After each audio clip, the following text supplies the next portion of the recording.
You ever seen him do a left turn by doing a 270 drift? It's pretty fun. He doesn't do that with you? We did that. We did that at Arches. Oh yeah. Yeah. A patch of ice.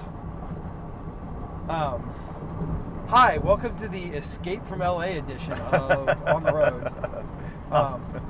That's a good one. Luckily, we don't have horrific traffic yet this morning. The drive in was pretty exciting. Reminded me of my days in Houston. And DC, I'm guessing. Yeah, in DC. Although DC's scope is much smaller. The jams are just as terrible, but the scope is... You only have to drive 50 miles to get out of a traffic jam in DC. Here it's like pretty much until you die. All the way to Arizona, right? Yeah, all the way to... It was pretty much all the way from San Diego, just continually last night. Or Friday night, I guess. Yeah, yesterday was a wedding day, so it doesn't exist. Yeah. Yeah, we shot a wedding at a swanky country club in Hollywood Hills. It was fun. Yeah, I probably shouldn't say my favorite line from the wedding. That might be revealing. Yeah, we won't say that. It was still funny. Yeah. I'm Andrew. I'm Josh. On the road. I guess I'll say that today. Yeah. My wife is hiding behind us, not saying anything. She's also on the road, but she'll be here. Show them your hand, baby. There you go. Now our family knows she's alive and safe. Yeah. For now, send money or else. No, I don't. Is that going to be today's sponsor? Yeah. Adrian's by kidnapping. Adrian's family is our sponsor today. Today's episode brought to you by kidnapping family members. Who do we want to be sponsored by today? Yeah, I don't know. Warner Brothers, Paramount. Anyone who wants to give us money. There you go. Or equipment. We like equipment. Bob's Big Boy? Bob Big's Boy, yeah. We got to eat at the world famous Bob's Big Boy yesterday. It was okay. It was all right. It's a cultural icon. Yeah, the ambiance was worth it. The food is, it's a hamburger joint. Yeah. Milkshakes were good. Yeah, I've had better hamburgers, but I've also had a lot worse hamburgers, so. Yeah, it was good. Milkshake was good. Can't complain. Yeah. Good service. Yeah, the server was really good. Yeah. The right amount of bugging us. Not too, like, he read us well. Yeah. Anyways, so I kind of a couple ideas for what to talk about today. I kind of want to talk about equipment again. I want to talk about the two lenses we played with, and like shooting things, and like interacting with other types of video still professionals. Since we had a interesting experience yesterday with that. Yeah. Why don't you start? I know what you want to talk about first, so why don't you get that out of the way? Well, I mean, you got to shoot with the brand new Nikon 105-1.4. How'd you like it? Yeah, I liked it a lot. But I mean, you shot with that 16-35, that new Canon. Yeah. That's supposed to be new. And I will say, looking at your back of screen shots, shooting into the sun, the Nikon 14-24 is spectacular in a lot of ways, but flare control is not one of them. Like, it's great as long as the sun's not in the frame or on that side of the planet. Yeah. That you shot directly into the sun. I was pretty impressed with that. Yeah, so I rented the 16-35 2.8 Mark III. The first version was terrible. The second version was okay. And then last year, I guess for length trade, I rented the 16-35 f4 IS, and I really liked it. Good focal range, like high resolution, flare control. So I wanted to rent this one to see kind of how it stacked up, because I really like the f4 version. But all things equal, I would prefer a 2.8. They're roughly the same weight because the f4 has IS, and so I've been looking for a good Canon wide angle for some of the projects we have coming up. So far, yeah, I really liked it. A little bit longer. It's a little bit, not longer focal length, but it's a longer lens than I was expecting. It's a featherweight compared to the 105. Yes, it is. Everything's a featherweight. The back, the zoom rings all felt good. Construction felt great. All the clips and everything, solidly well built. Yeah, the things that the first two versions, they had really bad chromatic aberrations. The resolution in the corners was, and from everything I've seen so far from shooting with it all day yesterday and then reviewing files, this looks like it's a pretty solid contender. We did some shots directly into the sun. The sun's fully visible. I was shooting at f16 to make it starburst. The starburst was a really cool burst, but it held the contrast really well in the rest of the scene. The colors were very well saturated where it needed to be. Yeah, I'm pretty excited with it. We'll put it through some more paces tonight Well, I'll put some of the pictures from this wedding from your pictures and my pictures also in the blog post that goes with this. Okay. Yeah, I mean, Canon kind of lacked in the ultra wide for a long time. Like, Nikon came out with the 40-24, and like Canon had nothing for it, and now they've got that crazy 11-24, 23. 11-24, yeah. And that, I mean, I'm impressed with that 16-35. I am too. Yeah, it's way better than the first one was just awful. The second one was okay, but it definitely. Well, it probably wasn't awful, but it was probably. It was one of those it's kind of like how I feel about 24-70s, no matter how good they are. It's not a great lens. Like, it serves a purpose. Like, the photojournalists are probably using it because it's a great photojournalist lens. Yeah. Even if it's a bad. It's an all around. Yeah. It's Mario, right? Yeah. If you play Mario Kart, he's good at everything. That's a 24-70. Yeah. Well, then I feel like you're talking about them being terrible, like soft in the corner stuff. But forever in photography, no one expected it not to be soft in the corners. I think part of what drove that was the 14-24 got released. Yeah. Like, Nikon's 14 prime is soft in the corners. Like, everything ultra wide was soft in the corners, and then that 14-24 came out, and it was like, oh, you mean we can have sharp corners in an ultra wide? Yeah. And then Canon's been kind of scrambling to catch up. That they have now. Yeah. Yeah. So yeah, it's good. I would certainly recommend it for those looking. I don't know which one I would go with yet. I looked at the IS one because we do video, and IS just kind of helps smooth out some of the bumps and jitters of video. So I'm not sure which one I would purchase right now. The 2.8's twice as expensive. I don't feel like that's worth it. Like, your 5D3 struggles a little bit on the ISO end, like, but if you with the 5D4 or like a newer camera, yeah, like even with my cameras, I can usually get away with shooting at f4, like with the D3S. If you go to the D4S or D5, like, or D750, you can just crank the ISO. Yeah, one stop more ISO, yeah, exactly. And you know, you're shooting with a wide angle, you're not really worrying about isolating the subject from the background, right? It's just... Yeah, the ISO is not, you're not using f-stop to shallow depth of field. Yeah, so... Depth of field at 17 is, at 2.8 is still like 4 feet to infinity. Right. Like, yeah. I took about 10 shots before I realized I still had manual focus on. I did this and I hadn't changed it. All the time. And they were all like, I was shooting a 5.6, so they were all fine. Yeah, your focus was at 5 feet or something, and it didn't matter. Yeah, didn't matter. Yeah. So that's my thoughts. What do you like about your the 105 we rented? So once upon a time, I rented the Nikon 135 f2 DC defocus control craziness, which is a very outdated lens. But at 12 megapixel, it is spectacular, even at f2. It's a tiny bit soft, but not a lot. It's not a good lens at higher resolutions, which is one of the reasons people have been complaining about it. Sorry, we were laughing at like a car decorated for Halloween. Yeah. So I love the 135, but the problem everybody's had with it is, and it's the crazy lens for shallow depth of field portraiture that Nikon's had. And they just released the 105 1.4, which I think is probably their answer to that 135 not being super sharp, because this serves the same function. My first impression was, holy shit, this is a good lens. Now, I'm only shooting at 12 megapixels. You know, I don't know what it'll do at 1.4 on a D810. I'm sure somebody's tested that already and like zoomed in to 400%. Will tell you exactly how soft the pixels are or how sharp. But at 12 megapixels, there's like, if you nail focus, now we're talking like if you're close to your subject, the difference between like the front of the eyelash and the back of the eyelash is significant. But if you nail focus on what you want to focus on, it is sharp. And from like 10 feet away, like full body shots at a wedding, in the dark at 1.4 on my D3S, which has a great focus system, but not as good as the current Nikons that basically are psychic. I barely missed focus at all, and it was a dark venue. Like, they cranked the lights off last night. Like, I couldn't focus manual focus if I'd wanted to. The thing I particularly liked about it is I've never felt like any of my lenses have... So the classic 85 1.2 shot Canon, like, open, airy... I've never felt like that was something you could do with a Nikon.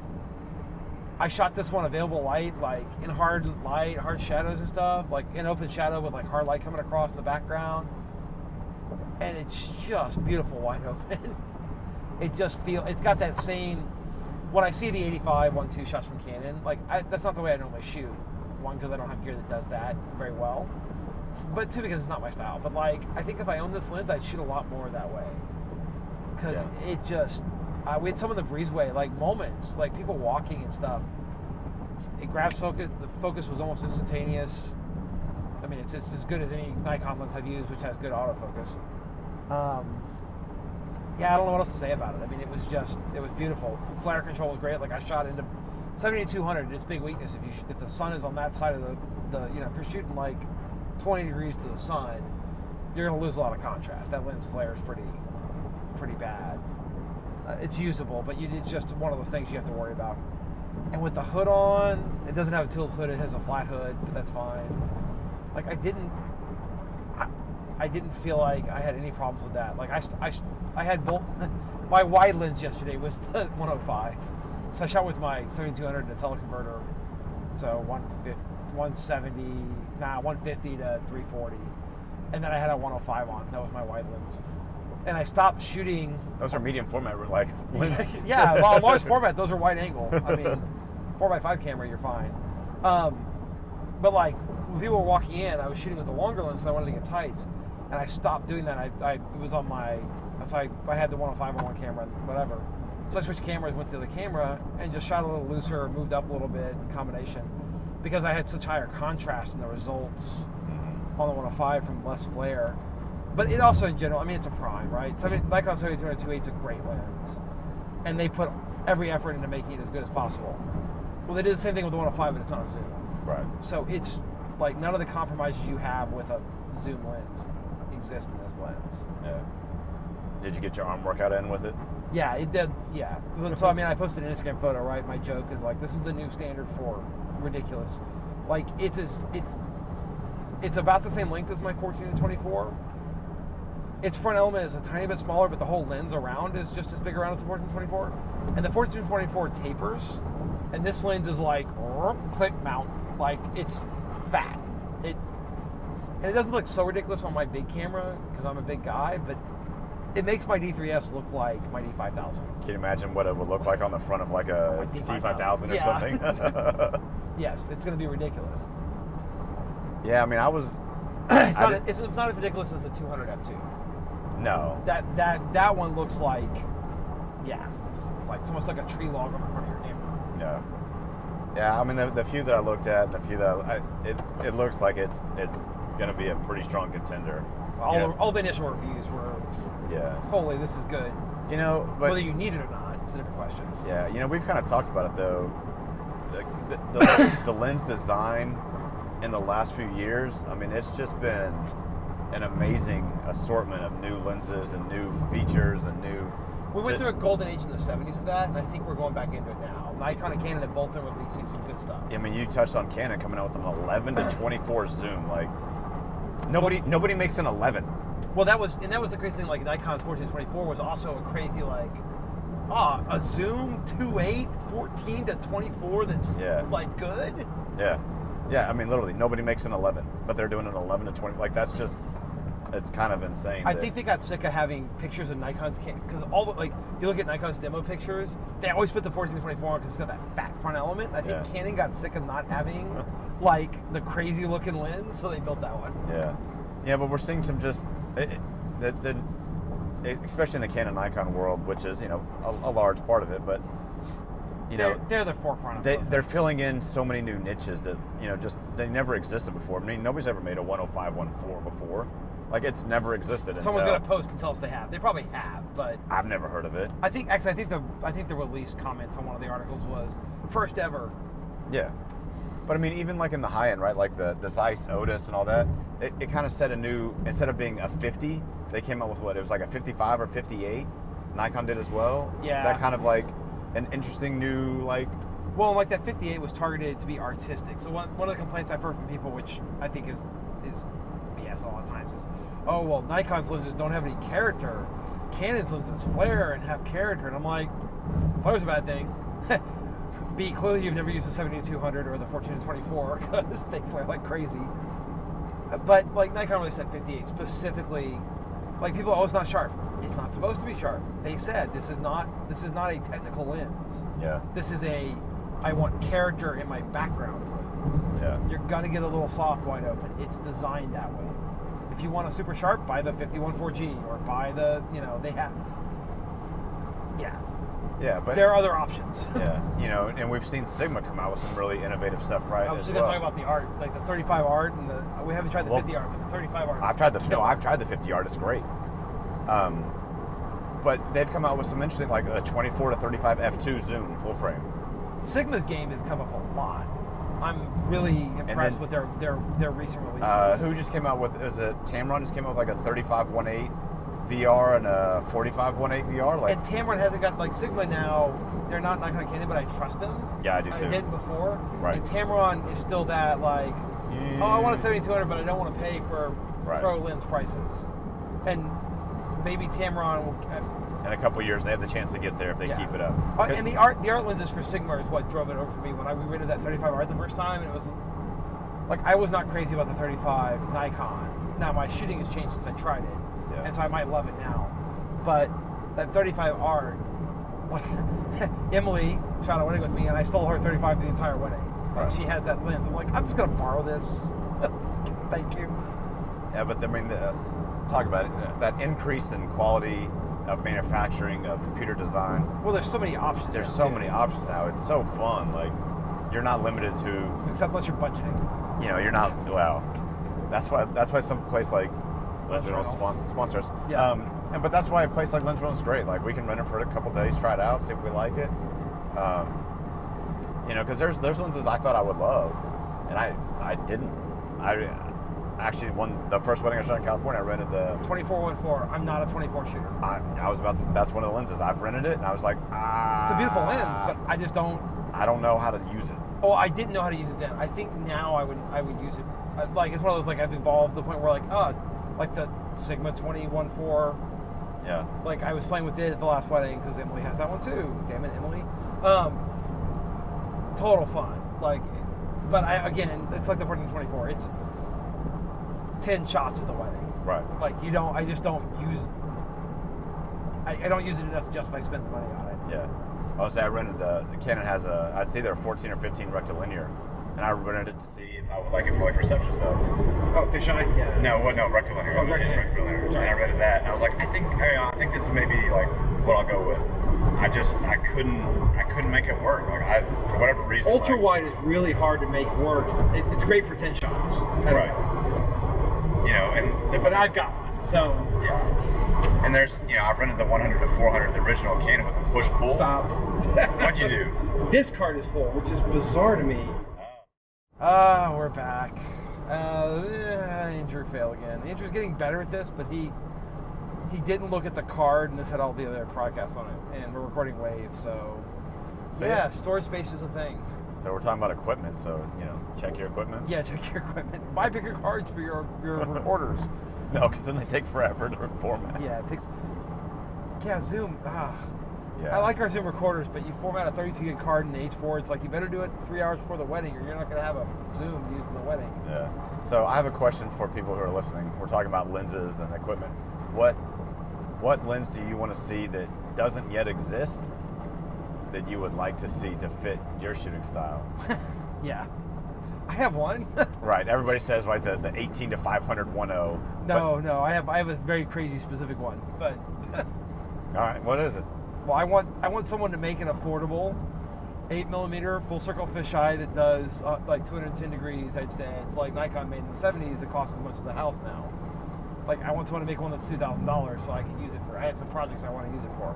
Okay. And actually, somebody sent me a message saying that they think there's going to be one announced the next day or two. With the advent of all the 360 cameras, there's a market for that stuff, and people designing those lenses again. So it'll be interesting to see if that comes out, because that would let you do that lens. Again, there's like a couple thousand of them out there, or a couple hundred of them out there, and they're all owned by people, and they're all in collections, and they're all that crazy, like, goes to eBay for $125,000. So you're saying you want a not $125,000 version? Yeah, but like that lens, you can literally, they made it so you can do 360 panos. This was in the late 70s. You can do 360 panos with 2 shots. This way and that way. And you were going to be in the frame taking the picture because it's all behind itself. That's crazy. Yeah, it was 210 degrees. Anyways, I'd love to see, because and people have done it now, and I had this idea. I never have put together the equipment to do it, because you need like 4 or 5 Nikons with 14-24s to do it. I wanted to do a full sky Milky Way, not Milky Way, full sky Star Trail. There's some people who've done them, and you need multiple cameras. And it's just you need a lot of stuff, and there's a lot of things that can go wrong. If you could do it with one camera pointing straight up, wow, that would be really cool. So I'm super specialty. Okay. That's not going to be on pretty much anybody else's list. I mean, there's probably 1 or 2 people out there that say the same thing, but it turns out we're starting to meet people who do 360 photography more and more. Yeah. With real cameras, not with the little look at my little action cam, it does 360. Well, it's great until you are not in full sun. So I'm kind of excited. Hopefully somebody will come up with something like that I can put on some camera with a good sensor. If it doesn't have to be Nikon, it can be something else. But there seems to be more of a distribution for a lens like that, though, in the sense of the content you produce with it could be used in such a way that Facebook has really enabled that now. Facebook, YouTube, both. They have that ability now to show panos and different things, and so now there's like an output that you could actually use that for. So that'd be an interesting one. All right. So leave a comment if y'all think of anything else something that doesn't exist yet that you would like to see. I would never put a 105-14 on my list, but now that it's out, I'm like, all right, I get it. I get it. I've wanted a long, fast prime for a while. Like I've wanted the 135 and just never scraped the money together and bought it because again, the 7200 is so good. Like the 135 was better, but not. Yeah, if the 7200 is 90%, the other one's like 95. It's like Well, and I think like this 105-14 might be 99.9%. Like it's good enough where it's freaking expensive. It's not cheap. But it's crazy. It gathers 4 times the light at 105 than a 7200 does. Yeah, and the 100 that 105 focus length is a really good focus length. I agree. I felt like, if you look at my 7200 stats, I shoot a lot at like 125, 130. Yeah. And the difference between that and 105 is insignificant. Like that's move up 2 feet. Yeah, I'm in the 95 to 135 range a lot. Well, that's why that 24 to 120 works so well for you. Yeah. It's like the 70, the 24 to 70. It's a lazy lens, but for a lot of people, it does everything they need to do 95% of the time. Yeah. Yeah. So what other equipment you want to talk about? Anything else that? Well. We want to talk about this is a hard couple of days on my equipment. I was going to say, do we want to talk about the build quality of 1970s era Nikon lenses? Yeah, I was wishing my old 50 had been plastic. It came out of a pouch when I was moving really fast on concrete, and it banged the filter ring. I use polarizing filters all the time, and so it's going to drive me crazy. But I discovered Nikon was thinking about that happening because it turns out you can unscrew that filter ring. It's a part that can be replaced without taking anything else in the lens off. So I guess I need to find an old broken 51.4 of the same variety that's got, scratched up elements or fungus or whatever and pull that ring off and swap it. So now that's my mission. Or just find another 51.4. Those go for like $100 or $150. They're not expensive lenses. It just makes me, because I love that lens. Like at Grand Canyon, I hiked. Like I carried my entire bag because I'm stupid Andrew. But I shot probably half the time with the old 28 from that era and half the time with the 50. Both with a polarizing filter, but they both do nice things. Talking about quality, like we use zoom so much, I forget how good primes are. And I think, we were talking about this the other day, I think current lenses, they've started optimizing for a different set of things because software handles things like chromic aberration pretty well now. It fixes a lot of things they used to have to worry a lot about. And I don't think they're worrying as much about contrast now as they used to because it's so easy to up the contrast in post. And this 28, just so much higher contrast than any of my zooms. I mean, it's a prime, but it's a 1970s prime. Yeah. I mean, it's a 28-2.8. And it's exactly the same size as my 50. All the Nikon from that era were pretty much, they use the same filter, they use the same, I don't know, it's just an enjoyable lens to shoot. It's so much smaller, high contrast, sharp at f4. I don't shoot it at 2.8, so, I don't care. Yeah. It's probably soft at 2.8, probably very soft in the corners at 2.8, haven't checked. But then, like, the zoom. somehow it got bent. I don't know if it got bent out or wetting. I hadn't noticed it until now, so I'm assuming I did it at some point somehow. I went, I'll bend it back because it's metal.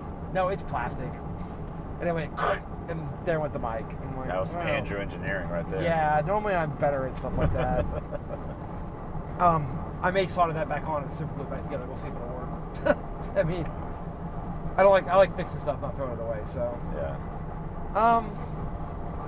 yeah. And then I had a pretty hard fall hiking up Hermit's Trail and banged my Nikon, my D3S. But luckily, the L bracket on the camera saved me a number of times. My Arca L bracket, because it hit the L bracket, which it almost always does when I have it on my hip. I stumbled on some rocks. For those who haven't hiked in and out of the Grand Canyon, we didn't go that far, but it's pretty much like this on gravel. And by gravel, I mean boulders. Bright Angel is pretty smooth. It's like a sidewalk for the first couple of miles, but a steep sidewalk, but a sidewalk. But like Hermit is gravelly. Yeah, I'm like gonna be super careful with Joshua Tree because I normally I don't have, like I go through spells where it's like this. I'll go 3 years without hurting and breaking anything, and then I bang 3 or 4 things. Damn it. Yeah, I know. I'm waiting for things happen in threes, and I'm waiting for the third thing. No, we've had 3. No, D3S, Zoom, Yeah, and 50. we're done. All right. We didn't bring anything else. I also hope you're not contagious, because I don't really want to start breaking anything either. Yeah.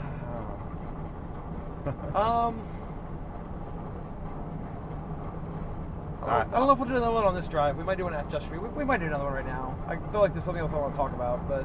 Yeah, we might need some more calories. Oh, we didn't talk at all about working with other people. We talked about equipment. Oh, let's talk about video equipment. Let's talk about how far video equipment has come in the last, 20 years, but how some people still cling to using antiquated 1990s era. I posted on a private video group today about a videographer we worked with who is a self-proclaimed 30-year still photographer. Yeah, I mean, I don't know. His stuff may look great. I had no idea what the results were going to be like. But we had the conversation about when we were shooting stills. And it was like, yeah, I'm going to have a camera down the aisle. You all just, try to stay out of it. Yeah, well, we shoot video too. We understand. We may walk up there for a second because we got to do a job to do, but we'll step out of the way right out the back. We all 3 of us had the spirit of, we're going to stay out of each other's shots. Stood a foot behind the couple the entire ceremony. Yep. In his own shot. Yeah. Yeah, and I don't think he knew how to use After Effects to clone himself out either. Well, and the amusing part of that one was somebody on the private video group we're part of was like, was he shooting macro? Like, why was he right there? Does he not have a zoom lens? Anyways. It was tough. Although, I will say this. It did reinforce one thing. So when we shoot video, at a wedding in particular, we try as best we can to maintain the ambience of the room. Right, people, they had lighting there. They had uplighting. It was a very dark, old school. We own lights. We could put up, and we don't usually. Right, but the ambience for flashes. It's not really an issue because it's a pulse and it's gone. It doesn't really affect. There's strobes and lasers and all kinds of stuff going on. Right. So this was an old school Hollywood dark panel room, low light, really like low light, like very low light. Very kind of like, it wasn't smoky, but it had that feel of like smoky bar room from the 40s. Yeah, if it wasn't the modern day, there would have been people in smoking jackets in there smoking. Yes. I mean, so the guys were like in tuxedos, like there was guys in like dinner jackets. It was that kind of place. It was a swanky place where you had to have a collar on or they wouldn't let you in. Yeah. So the video guy decided that for some reason he put a big LED light on front of his camera. Well, no, that's fine. But he had it on like full power. Nuclear. And gelled it to not... I think he had a magenta gel in. It was yellow and green. Mostly yellow with it's like 80% yellow, 20% green. For the authentic fluorescent look. And that was not the lighting in the room. The lighting was like... CTO. Actually, it was like perfectly CTO. Or 1500 degrees. Yeah. It was really warm. And so it was just a shotgun blast of light. And people would, every time you turned the light on, people would walk away. Ah! Because, it was like shining the sun on vampires. And people would just run away. Sun on vampire lighting. And it was just ruining it. It was it was noticeable. It was the perfect focus light if he was pointed the other direction. Like the bounce off of people was enough for me to focus well. Yeah. And normally the video guys we work with, if we're not shooting video, they'll have an LED panel on board or they'll have a hot light up on a pole like we do with our lights. And you know they have a job to do, right? You got to shoot like 1600 f4, f2.8. You need a little bit of light. You can't. The room like last night would have been like 6400 1.4 a 30th of a second with nothing. Like it was freaking dark. It was dark. So I get that, but like literally, I was shooting 1600 f2, 200th of a second or 100th of a second with strobes. With strobes, a little bit light. He would come in, and if he was pointing his camera at the person I was photographing, it would be 3 stops overexposed, over my strobes. Yeah. It was like, ah. Yeah. So for those of you who don't know what like stops are, he was pouring in. He was 16 times brighter. 16 times brighter than the ambient. Or 8 times brighter. 2 to the 3. 8 times brighter. 8 to 16 times. Yeah, he was 3 to 4 stops brighter. It was unbelievable. No, not brighter than the ambient. Brighter than our strobes over the ambient. Yeah. And with video, it's a constant light, so it was on the entire time. And he decided to film the entire time, even though he told me, oh yeah, the couple's really chill, like they want, you know, a pretty small highlight video. Like, it wasn't necessary. Yeah, he had the footage of the first 10 minutes. Oh. Well, it's like, we fall prey to that too, right? I want to look busy. We're scheduled to be there until 10:30. Yeah. And last night, we spent a lot of time, like we knew, we're a family tradition now for this family. So we knew their friends, like there were people who've been at previous weddings, even me, not just him. Like multiple people's weddings we shot. Yeah. Like our bride from last year is pregnant. So we sat and talked to her a little bit last night. Like, so we chilled a lot. We still took like 3,500 photos. Yeah. And there's probably, we could in theory deliver 2,000 of those. We shouldn't, but we probably could. Yeah, easily. Like, there weren't misses that were in focus and there's something going on you want to look at. And we weren't busy the entire night. And I think he felt like he needed to be busy the entire night to look busy. Yeah, maybe. But to us, I mean, it kind of gets back to something, though, that I've always kind of believed in. Like, we're not always this way in terms of, like, blending into the background because you're watching this because we both have big personalities. But I don't know what you're talking about. I'm the most humble. For the most part, our video crew, like, we don't want to be disruptive to the scene. Like, there's something going on. We want to document. We'll do what we need to do, but no more than we absolutely have to do. Somebody commented, one of the videographers we know in Austin was like, I just straight up walked up there and tapped him on the shoulder and told him to move back. I'm like, yeah, but we try to be non-intrusive during the ceremony. Like, if I had known he was going to do that, I would have told him, ask him not to do it during the ceremony. Yeah. But I didn't know it until the ceremony started, and I don't want to be within 2 feet of the couple. Yeah, I'm not getting married. Yeah, exactly. I asked the wedding planners, like, oh, did he get married today too? Like, he was that close in the ceremony. Well, I think part of it was he told me the groom refers to wear a lav, or to say he didn't want to wear a lav. Oh, maybe it was for the audio. I didn't think about that. It's for audio. But again, our answer to that, we've had groups say that, and we just say, listen, you're paying us a lot of money, you're hiring us, and the vows are a very important thing, and your wife is going to murder you if you don't let's put a lav on it. Yeah. Like, let me teach you a lesson about being married. If you don't do this, we're going to tell her the audio is crummy because you said we couldn't do it. Yeah. And she hired us, and you're going to be in trouble. I get not wanting to have a mic on. It feels intrusive, but as a couple, if you spend the money to hire a videographer, if you hire us, we're expensive. I don't know what this guy charged. If you're paying our price, you want us to do what we do. Don't kneecap us. Yeah, don't. Equip us with the tools to let us do the thing you want us to do. It's like when we quote somebody and we list that we're bringing an assistant. I've learned not to list we're bringing an assistant. Well, why do you need an assistant? You should bring an assistant. Do you like the work I do? Yes. This is what it requires. This is how I do the work I do. Yeah. I have to have somebody to carry my sandbags because we have 200 pounds of gear. And if I carry them in, I'm not scouting. I'm not looking at light. I'm not setting up lights. I'm not planning shots. I'm carrying equipment. So you want me to bring an assistant so that you're not paying me $200 an hour to carry sandbags. Yeah. So, anyways, okay, that's enough complaining about video guy. Yeah, but yeah, I mean the bigger point is know your equipment, know what it can do. Cooperate. No, understand how to cooperate with people who are doing different things than you. Like before I ever shot video, I hate walking through guest shots. Like I'll walk a long way around someone with a cell phone because I don't want to get to their video. Right. Even though I'm the pro and I'm supposed to be capturing it, and it's just courtesy. It's courtesy. Yeah. So like when people are shooting video, that's much more prevalent in the Indian market. I will say that. Indian weddings, like we shoot Indian weddings, there's a lot of videographers. You get that like classic, the dolly cam. and they'll go right in the center of the front aisle. I'm like, you are not the only person working here. Yeah. They'll literally stand in the aisle with a dolly cam. And I'm like, yeah, you know, but with a lot of the Indian weddings though, that we can be in places that we wouldn't be in a typically American ceremony. I get it. And so we can be around, like we can go up on stage, and as long as we take off our shoes, we're fine. Right, but there's no reason. There's literally no reason to roll a dolly cam down the aisle and stand right in the middle of the aisle. Like, I agree. You have a zoom lens. Yeah. Step back and put a telephoto on. Yeah, use some of the great lenses that people have been designing last 10 years. 105, 1.4. Or a 70-300 or something. Yeah, at an 18 to 300, 18 to 200 kit lens, most of the time, like anyways, they turn lights on, so yeah, like they're not. Aperture's not your. Yeah, you can shoot at f8 and it's not a big deal. Yeah. Anyways, okay, well that's a good place to wrap it up. So anyway, Lens Reynolds, we still love you. Thanks for shipping us like we awesome. have a car full of boxes that we have to ship back. Or maybe I'll forget to ship the 105 back and Josh can murder me. But I would also say, just as like a final, play, go out, kind of building what we said last time. Go find new places, but also go find new ways to shoot. My shooting style has certainly evolved. I know yours has. I love shooting with new people because I see. Well, we compete, which has been good for both of us. But like shooting with other people, I learn from their mistakes and their strengths. Yeah. So people make mistakes, and I realize, oh, I do that too. Like I'll see the mistake when I see them do it that I don't see in myself. Yeah. So yeah, go find new places, go find new ways to shoot things, rent some gear, and go try some stuff out and see what you can come up with. Yep, cool. Okay. All right. It's been On the Road with Josh and Andrew. Yep.